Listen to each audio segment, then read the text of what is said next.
Admiral Junho stood in the Great Hall of the Galactic Union headquarters. The building was beautiful, with walls that seemed to glow with soft light. Alien species from 1,000 worlds filled the chamber. Some had scales, others had fur, and many looked nothing like anything from Earth. They all turned to watch as Junho approached the center platform. He had done this before.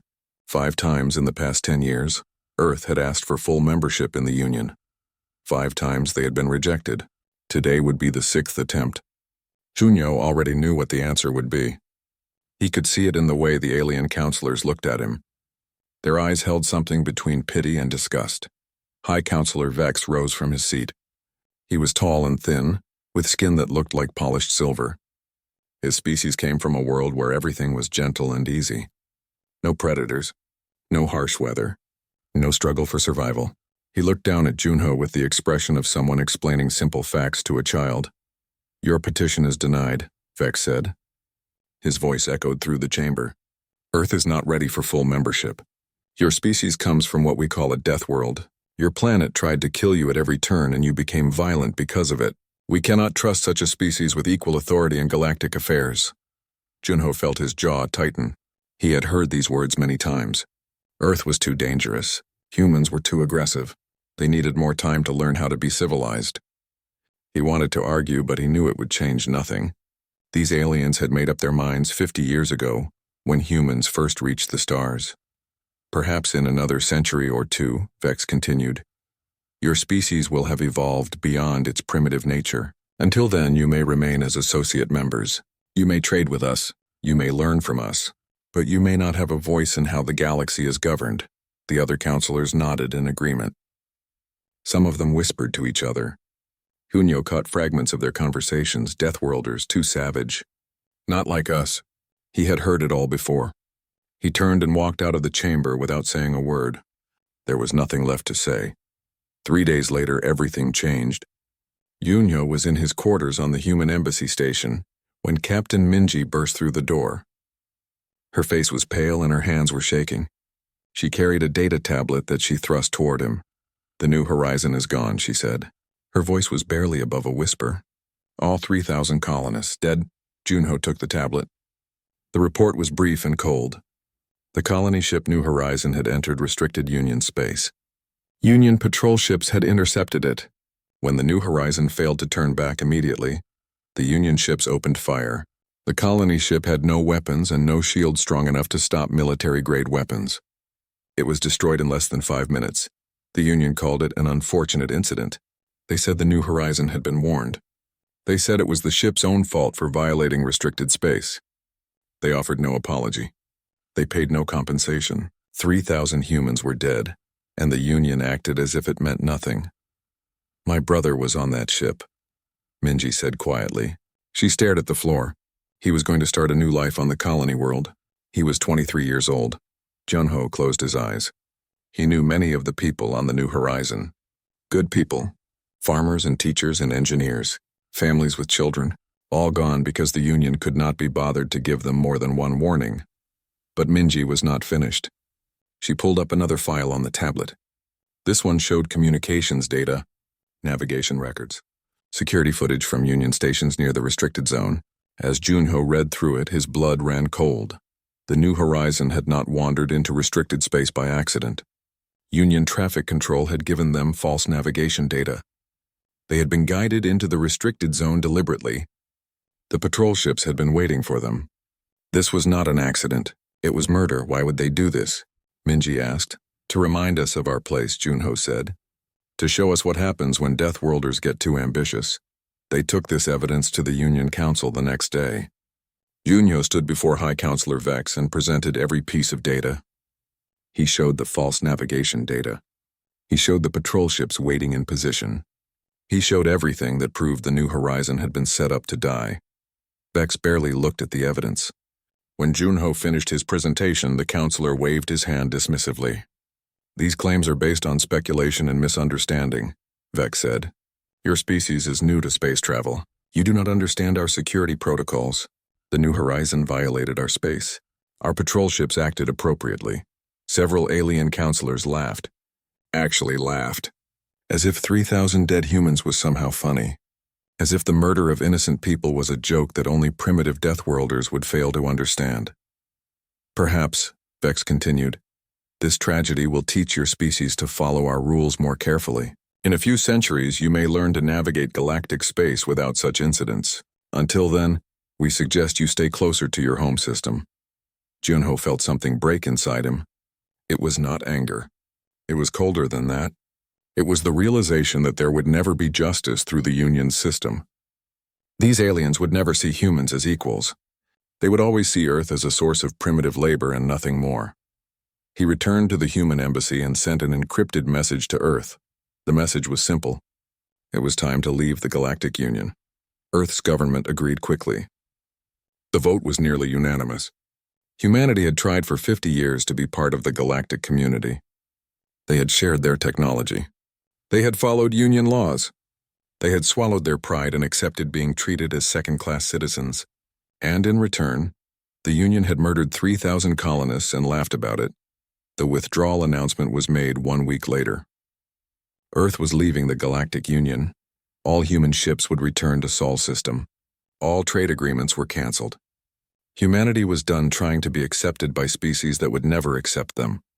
The Union's response came within hours. High Counselor Vex appeared on every communication channel. He declared that Earth owed the Union 50 years of membership dues, trillions of credits for the privilege of being associate members. The debt had to be paid before Earth could leave. Until the debt was settled, Union forces would blockade the Sol system. No ships in or out, it was extortion. The Union had no legal right to demand such payment. But they had the military power to enforce their demand. 200 warships moved into position around Earth's solar system. They were the finest ships in the galaxy, crewed by soldiers from 100 worlds. Junho stood on the bridge of the EDS Indomitable, Earth's flagship. Through the view screen, he could see the Union blockade spreading out across space like a net. Captain Minji stood beside him. Commander Hyun monitored the tactical displays. The entire crew was silent, watching and waiting for orders. 80 human ships faced 200 Union vessels. The odds were not good. But Junho thought about the new horizon. He thought about all the years of being dismissed and mocked. He thought about his crew. Every one of them born on a world that had tried to kill humanity since the beginning of time. They had survived ice ages and plagues and predators. They had climbed from caves to the stars. And now some aliens from soft, gentle worlds thought they could cage humanity with threats and blockades. Junho opened a channel to all human ships. His voice was calm and clear. We tried peace, he said. We tried diplomacy. We tried being civilized by their standards. Now we show them what Deathworlders really are. All ships, battle stations. Today the galaxy learns to fear humanity. The human fleet powered up their weapons and moved forward. The war had begun. Fleet Commander Kress watched his tactical display with satisfaction. 200 Union warships surrounded the Sol system in perfect formation. The humans had only 80 ships. This would be over quickly. He had already prepared his victory speech. Kress came from a world with low gravity and gentle weather. His species had never known war until they joined the Union military. Even then, their conflicts were mostly ceremonial. Civilized species did not really fight anymore.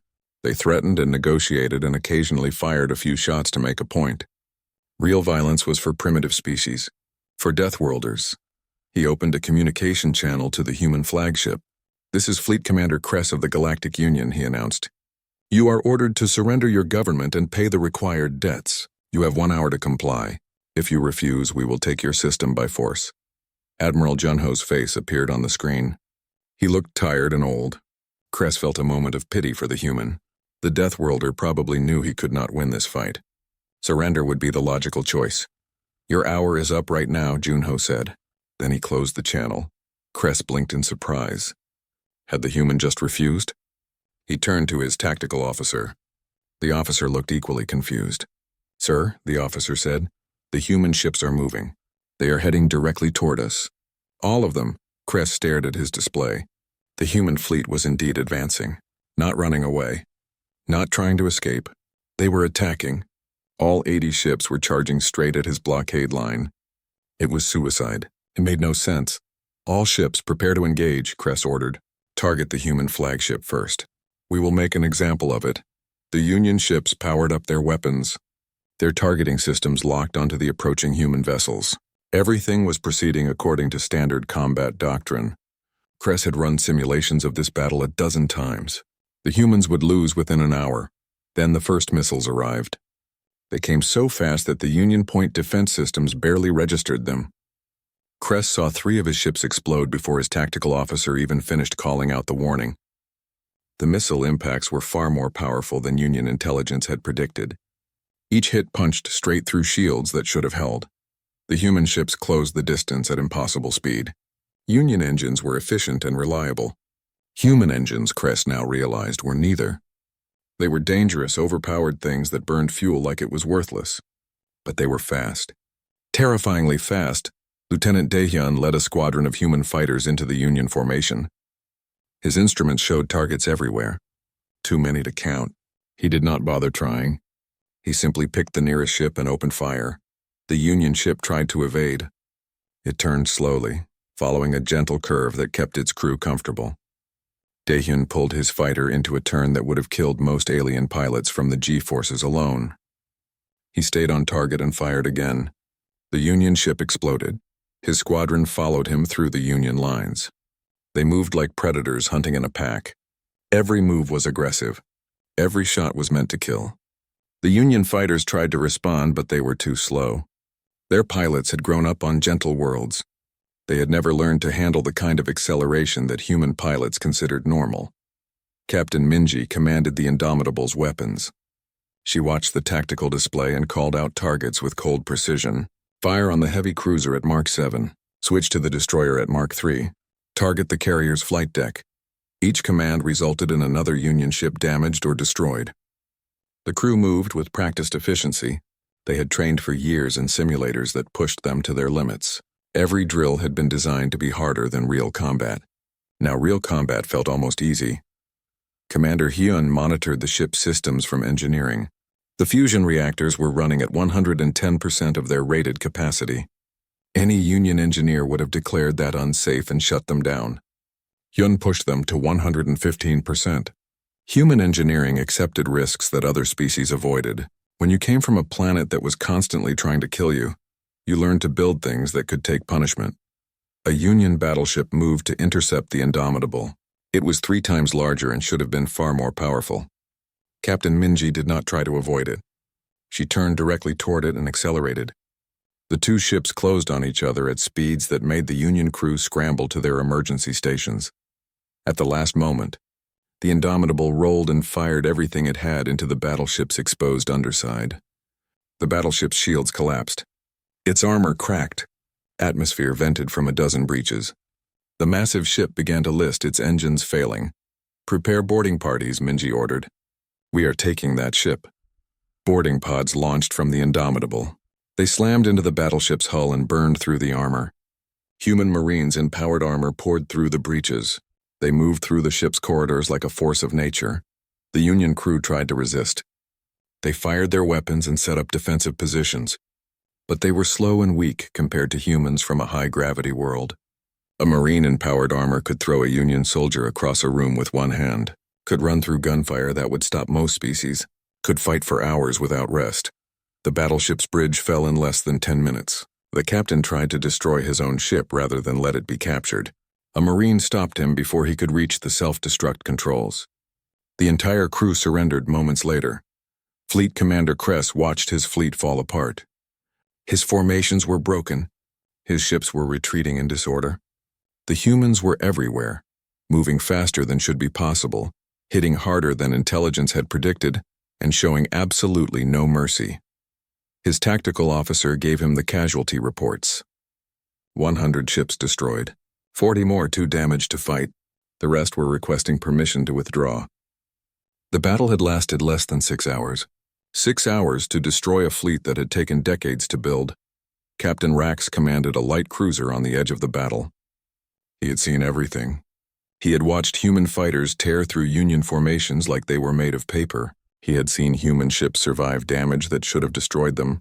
He had seen human boarding parties clear an entire battleship in minutes. His ship's engines were damaged but still functional. He gave the order to retreat while he still could. His crew did not argue. They had seen enough. They jumped away from the battle, leaving the rest of the fleet behind. Kress knew he had lost. He opened a channel to Admiral Junho. "I request terms of surrender," he said. The words tasted like poison, but he had no choice. Junho's face appeared on the screen again.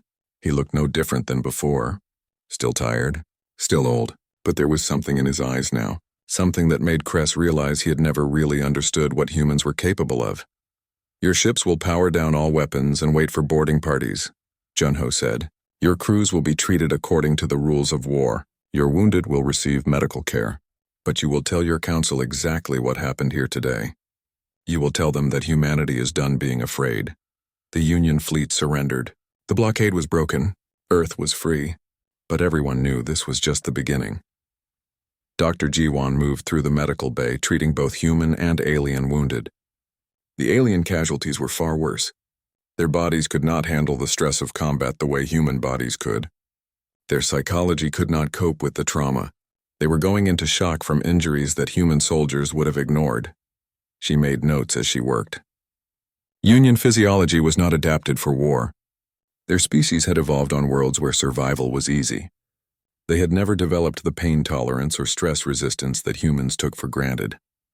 This information would be valuable in the conflicts to come. Captain Rax jumped his ship back to Union space. He carried a message that had to reach the Council immediately. He transmitted his battle report and hoped someone would listen. "We did not fight soldiers," he wrote. "We fought predators. Everything we know about humans is wrong. They are not primitives.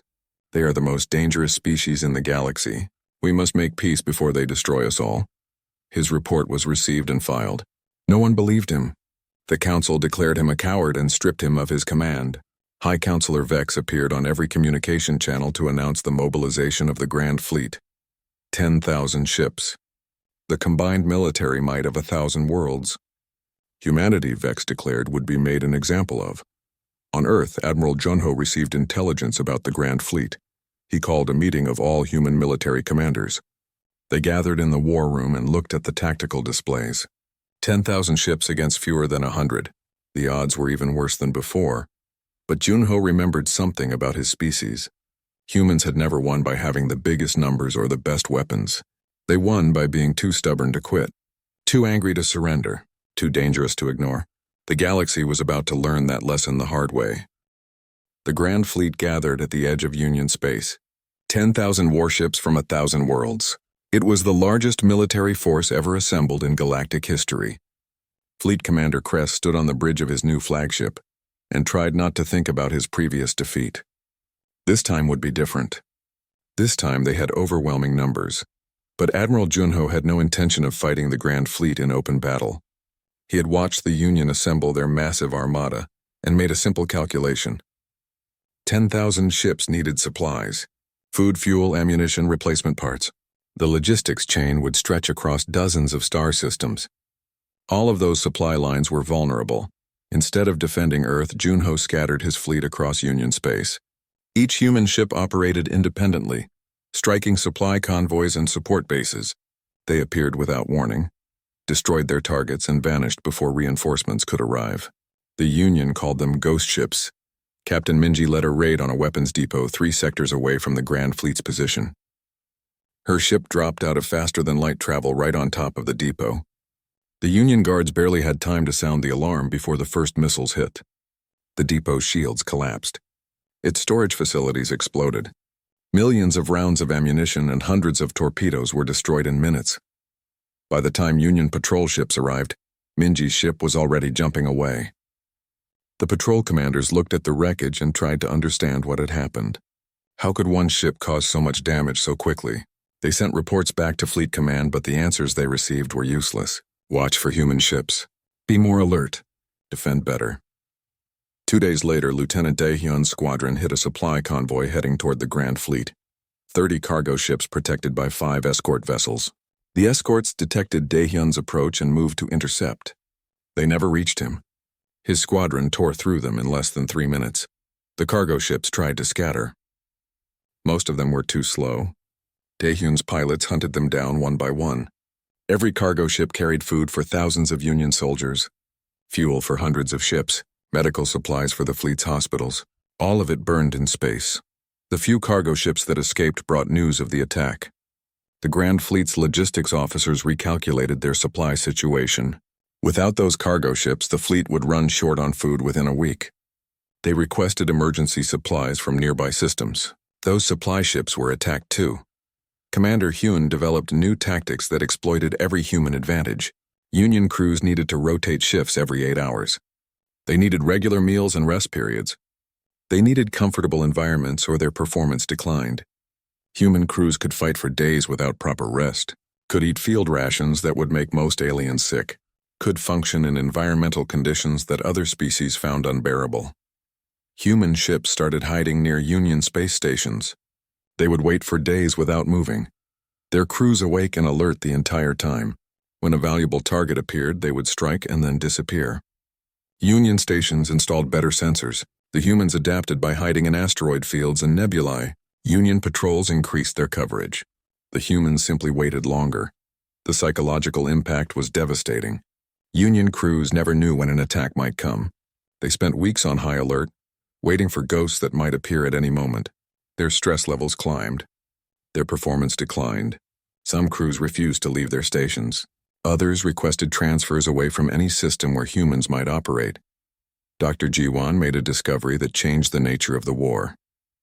Human combat drugs designed to help soldiers function under extreme stress were lethal to most Union species. The drugs worked by altering brain chemistry in ways that humans could tolerate. But alien neurochemistry was different. A dose that would keep a human soldier alert for 3 days would kill most aliens within hours. She reported this to Admiral Junho. He distributed the information to all human combat units with a simple instruction: use it if necessary. Do not use it unnecessarily. We are not trying to commit genocide. We are trying to win a war. The distinction was important to him, even if it meant nothing to the Union. The Grand Fleet finally began its advance toward Earth, but every jump they made was harried by human attacks. They would arrive in a system and find their advanced scouts destroyed. They would set up defensive positions and discover their supply dumps sabotaged. They would try to rest and regroup, only to have human ships appear and force them to move again. Fleet Commander Kress watched his fleet slowly bleed. They had lost dozens of ships to human ambushes. Hundreds more were damaged or running low on supplies. The journey that should have taken 2 months was stretching into 4. His crews were exhausted. His officers were requesting permission to split the fleet into smaller, more mobile forces. Kress refused. He knew that if he divided his forces, the humans would destroy them piecemeal. Ambassador Thel watched the war unfold with growing horror. Her homeworld was neutral, but neutrality meant nothing anymore. The fighting was spreading. Human ships operated everywhere. Union fleets were scattered across a dozen sectors. No system was safe. She requested a meeting with Admiral Junho. He agreed to meet her on a neutral station. When she arrived, she found him waiting in a bare conference room. He looked worse than before, thinner, more tired, older. "You have to stop this," she said. "This war will destroy both your species and mine. Please negotiate with the Council. Find a peaceful solution." Junho shook his head. "The Council murdered 3,000 of my people and laughed about it. They blockaded our system and demanded tribute. They sent a fleet to destroy us. Now you ask me to negotiate. What would I negotiate? How much slavery we will accept. How many more of us they can kill before we are allowed to complain. Then what do you want?" Thel asked. "Recognition," Junho said. "Equality. The Council treats us like animals because we come from a harsh world. They will never respect us until we make them afraid. So that is what we are doing. We are teaching them fear. And after you have taught them fear, what then?" Junho was quiet for a long moment. "Then we will see if they are capable of learning anything else." Thel left the meeting knowing that her efforts had failed. The war would continue. She returned to her ship and transmitted a message to the Union Council. "The humans will not negotiate. They will not surrender. You must either destroy them completely or accept them as equals. There is no middle ground anymore." High Counselor Vex received the message and deleted it. He had already made his decision. The Grand Fleet would crush humanity. There would be no negotiation. No compromise. Deathworlders had no place in civilized space. Captain Minji returned to the Indomitable after her latest raid. Her crew was exhausted but victorious. They had destroyed another supply convoy and a repair station. The Union's logistics network was collapsing. Soon the Grand Fleet would be unable to sustain itself. But Minji found no joy in the victory. She thought about the Union crews she had killed. Most of them were just following orders, just doing their jobs. They were not responsible for the decision to murder 3,000 colonists. They were not responsible for treating humanity like savages. They were just soldiers like her. She looked at herself in the mirror of her quarters. She had become very good at killing. Too good. She could plan an ambush in minutes, could command a ship through combat without feeling anything, could watch enemy ships explode and only think about the next target. She wondered if this was what humans had always been. Predators pretending to be civilized until someone gave them a reason to stop pretending. The Grand Fleet reached the outer boundary of the Sol system 3 months after beginning their journey. They had lost 2,000 ships to human attacks. 3,000 more were damaged or running low on critical supplies. But they were still the largest fleet ever assembled. Still powerful enough to destroy Earth. Fleet Commander Kress prepared his forces for the final battle. He expected Earth to have fortified the system. Expected desperate defenses. Expected the human fleet to make one last stand protecting their homeworld. His sensors swept the system and found nothing. No ships, no defenses. Just empty space and a few automated satellites. Where are they? Kress demanded. His tactical officer had no answer. The human fleet had vanished. Then Admiral Junho opened a communication channel. His face appeared on every Union ship in the system. His voice was calm and cold. "You came here expecting to destroy us," Junho said. "You were wrong. This is not an invasion. This is a trap." Human ships emerged from hiding all across the system. They had been concealed in asteroid fields behind moons, inside the orbits of gas giants. They had been waiting for weeks, their crews surviving on minimal supplies and maximum patience. Now they moved as one, closing in from every direction. The Grand Fleet was surrounded by predators, and the predators were hungry. The trap closed around the Grand Fleet like the jaws of a predator. Human ships emerged from every corner of the Sol system. They had been hiding for weeks, waiting with the patience that only hunters possessed. Now they moved with deadly purpose. Fleet Commander Kress watched his tactical display fill with red markers. Enemy contacts appeared on all sides.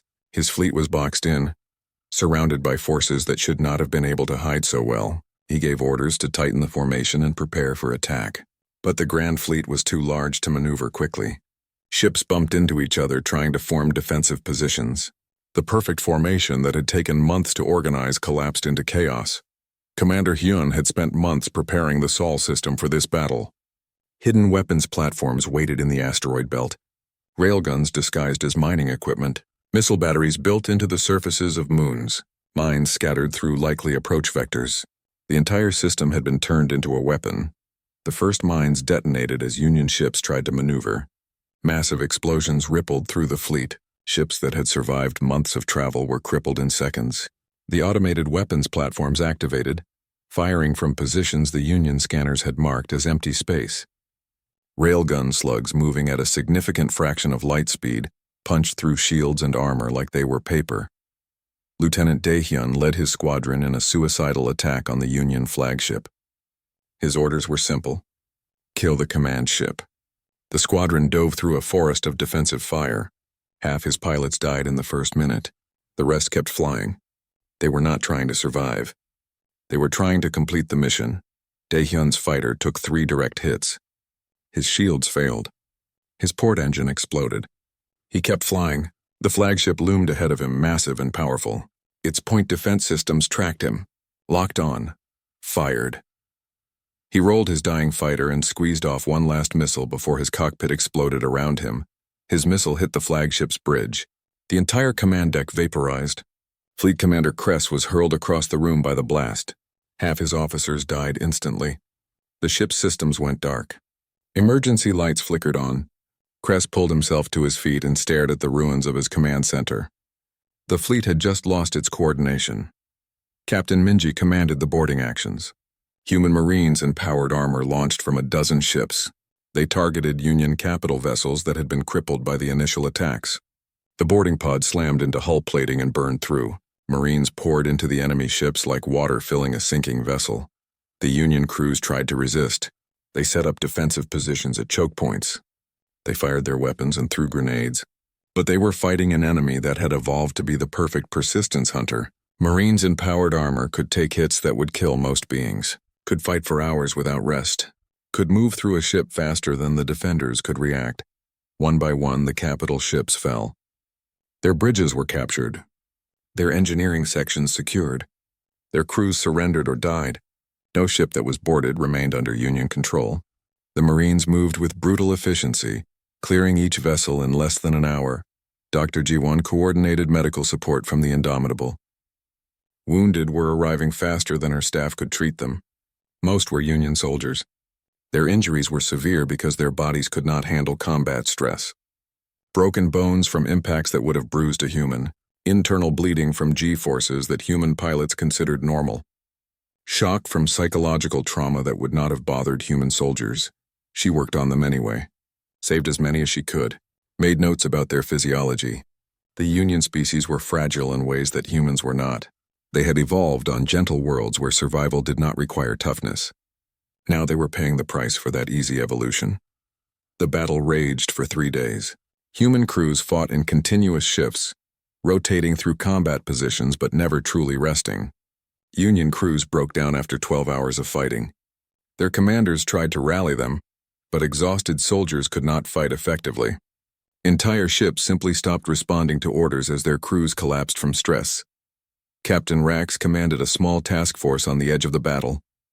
He watched the Grand Fleet fall apart and made a decision. His ships could escape if they moved now. He gave the order to retreat. His section of the fleet jumped away, abandoning the rest to their fate. Some called him a coward. He called himself a realist. There was no point dying in a battle that was already lost. Admiral Junho stood on the bridge of the Indomitable and watched the battle unfold. He felt no joy in the victory, only exhaustion and a grim satisfaction that humanity had proven its point.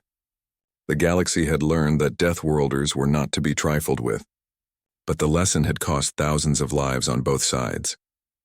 On the second day of battle, Fleet Commander Kress regained control of what remained of his fleet.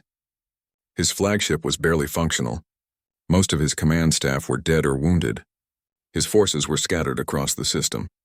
He transmitted a message to Admiral Junho requesting terms of surrender. Junho accepted the request. The terms were simple. All Union ships would power down their weapons. They would wait for boarding parties to secure them. Wounded would receive medical care. Prisoners would be treated according to the rules of war. But there would be no mercy for those who had ordered this invasion. The Grand Fleet surrendered on the third day. Of 10,000 ships, fewer than 3,000 remained combat-capable. 2,000 were completely destroyed. 5,000 more were damaged beyond repair or had been captured. Human casualties were less than 5%. The most one-sided military victory in galactic history. Captain Minji walked through the memorial for the New Horizon after the battle. Her brother's name was still carved there along with 3,000 others. She stood before the memorial and tried to feel something. Relief, satisfaction, anything. But she felt hollow inside. They had won the battle, but her brother was still dead. Victory did not bring him back. A young Marine approached her. He was barely 20 years old. He saluted and waited for permission to speak. Minji nodded at him. "Captain, was it worth it?" the Marine asked. "All the fighting, all the killing. Did we do the right thing?" Minji thought about the question. She thought about the New Horizon, about 50 years of being treated like savages, about the arrogance of species that thought they were better simply because they came from easier worlds. She thought about what humanity had become during this war. "I do not know," she finally said, "but I know we could not let them keep treating us the way they did. Sometimes you have to fight, even when fighting makes you into something you do not want to be." The Marine nodded and walked away. Minji stayed at the memorial for another hour before returning to duty. There was still work to do, still a war to finish. Admiral Junho sent a message to the Union Council. It was broadcast on every channel. Every species in the galaxy heard it. The message was simple and direct. "This war ends when you recognize humanity as your equals," Junho said. "Not as primitives, not as Deathworlders, as equals. You will withdraw all claims on our territory. You will pay reparations for the New Horizon. You will sign a treaty guaranteeing our sovereignty. If you refuse, we will visit every Union world and teach you the same lesson we taught your Grand Fleet. The choice is yours. High Counselor Vex received the message in his chambers. He watched Junho's face on the screen and felt something he had never experienced before. Fear. Real cold fear. The Deathworlder was not bluffing. Humanity would burn the Union to ashes if that was what it took to win respect. But Vex was too proud to surrender. Too arrogant to admit he had been wrong. He called an emergency session of the council. When the other counselors arrived, he gave them his decision. The war would continue. Humanity would be destroyed completely or the Union would die trying. Not all the counselors agreed. Some argued for peace. Some begged Vex to reconsider. But Vex had made up his mind. He authorized the construction of a new fleet, called up reserves from every member world, declared total war against Earth. Ambassador Thel watched the council session from the observer's gallery. She realized with horror that both sides were now committed to fighting until one side was completely destroyed. There would be no negotiation, no compromise, just war until someone won or both sides collapsed. She sent one last message to Admiral Junho. Please find a way to end this without destroying both civilizations. If you continue, there will be nothing left worth saving. Junho read her message and looked out at the stars. He had started this war to protect his species. Now he wondered if winning would destroy them just as surely as losing, but he could not stop. The council had refused to negotiate. They had left him no choice but to continue fighting. The war that had started with 3,000 dead colonists would continue. And before it ended, millions more would join them in death. The war consumed the galaxy like a fire spreading through dry grass. 2 years passed in endless conflict. Both sides committed acts they would have called atrocities in peacetime. Both sides justified everything they did as necessary for survival. High Counselor Vex refused to accept the defeat at Sol. He ordered the construction of a second fleet with orders to bypass Earth's defenses and strike at human colonies directly. The fleet arrived at Mars 3 months later and began orbital bombardment. Thousands died before Admiral Junho's forces could return and destroy the attackers. The colonies on Europa and Titan suffered similar attacks. Each time, the Union forces caused massive casualties before being driven off or destroyed. Junho watched the death tolls climb and made a cold calculation. If the Union wanted to target civilians, humanity would respond in kind. Captain Minji led the retaliatory strike. Her orders were simple and terrible. Strike a Union core world. Not to conquer it, not to hold it. Just to prove that nowhere in Union space was safe from human vengeance. She chose her target carefully. A wealthy world close to the Union capital. A world whose population had never known war. The attack lasted 6 hours. Human ships appeared in orbit and destroyed every military installation on the planet. They demolished space stations. They wrecked orbital factories. They left the planet defenseless and jumped away before reinforcements arrived. No civilians were deliberately killed, but the message was clear. We can reach you anywhere. We can destroy anything you value. Stop attacking our people or we will burn your worlds. The Union Council called it barbarism. Earth called it justice. The galaxy watched in horror as two civilizations tried to terrorize each other into submission. Commander Hyun developed weapons that pushed the boundaries of galactic law. Kinetic bombardment systems that could devastate a planet from orbit. Biological agents designed to target specific alien species. Antimatter weapons that could crack moons. When Union representatives protested these violations of civilized warfare, Earth's response was simple. You started this war. We will finish it by any means necessary. Lieutenant Daehyun became the most feared name in the galaxy. He had survived his suicide attack on the Union flagship by ejecting at the last moment. Now he led a squadron that had destroyed over 1,000 enemy vessels. Union crews surrendered when they learned his ship was in the battle space. Some called him a hero.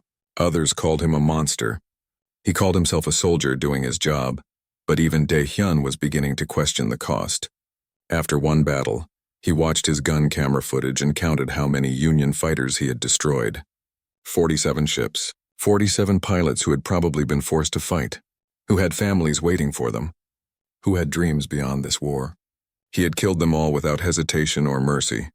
That night he could not sleep. He kept seeing the faces of enemy pilots in the moments before their ships exploded, kept wondering if any of them had been good people, kept asking himself what he had become. Dr. Jiwon made a discovery that horrified her. She had been studying human combat drugs and their effects on alien physiology. The research led her to develop an aerosol weapon, a gas that would be harmless to humans but lethal to most Union species. One canister could kill every alien in a city. A dozen canisters could wipe out a capital world. She stared at her research for hours. This weapon could end the war, could force the Union to surrender, could save human lives by the millions, but using it would make humanity responsible for genocide on a scale the galaxy had never seen. She had to decide whether to report it to Admiral Junho. Captain Rax commanded a small fleet of Union deserters. After escaping the Battle of Sol, he had gathered other ships whose crews refused to continue fighting. Now he operated independently, trying to broker peace between the two sides. Both Earth and the Union Council refused his offers. The war had gone too far. Too much blood had been spilled. Neither side could stop without feeling they had betrayed their dead. Ambassador Thel's homeworld was caught in the crossfire. A human fleet pursued Union ships through her system. The battle destroyed 3 stations and killed thousands. Her government declared neutrality meant nothing anymore. The war was everywhere. No system was safe. She contacted Admiral Junho one last time. Her face appeared on his screen looking tired and desperate. "Please," she said, "stop this madness. You have proven your point. The galaxy respects your strength. Now show them your wisdom. Choose peace." Junho shook his head. "I cannot stop while the Council demands our extermination. They want us to surrender, to accept being second-class citizens again, to forget about the New Horizon and all the other injustices. I cannot do that. My people would never forgive me. Then you will destroy both civilizations," Thel said. "And for what? Pride, revenge? Is that worth billions of lives?"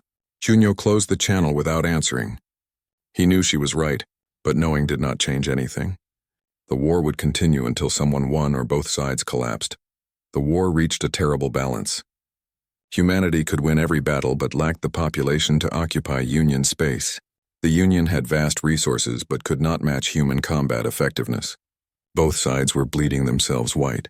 Both sides were running out of ships and soldiers. Both sides knew the war could not continue much longer. Admiral Junho sat in his quarters late one night and reviewed the casualty reports. Human losses were mounting. Earth's population was small. Every death was irreplaceable. He had started this war to protect his species. Now he wondered if he was destroying them through attrition. Captain Minji watched herself in the mirror and tried to recognize the person she had become. She had been a Marine once, a protector, someone who fought to defend others. Now she was a weapon aimed at anyone Admiral Junho pointed her toward. She had killed thousands, had destroyed worlds, had become exactly what the aliens always said humans were, savage Deathworlders incapable of mercy. She thought about her brother, about the New Horizon, about whether he would be proud of what she had become or horrified by it. She did not know the answer. High Counselor Vex became increasingly paranoid. He executed military leaders who suggested peace negotiations.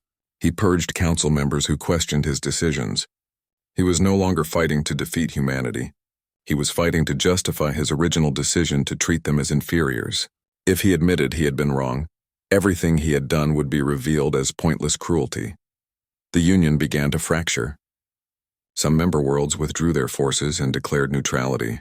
Others negotiated secret ceasefires with human forces.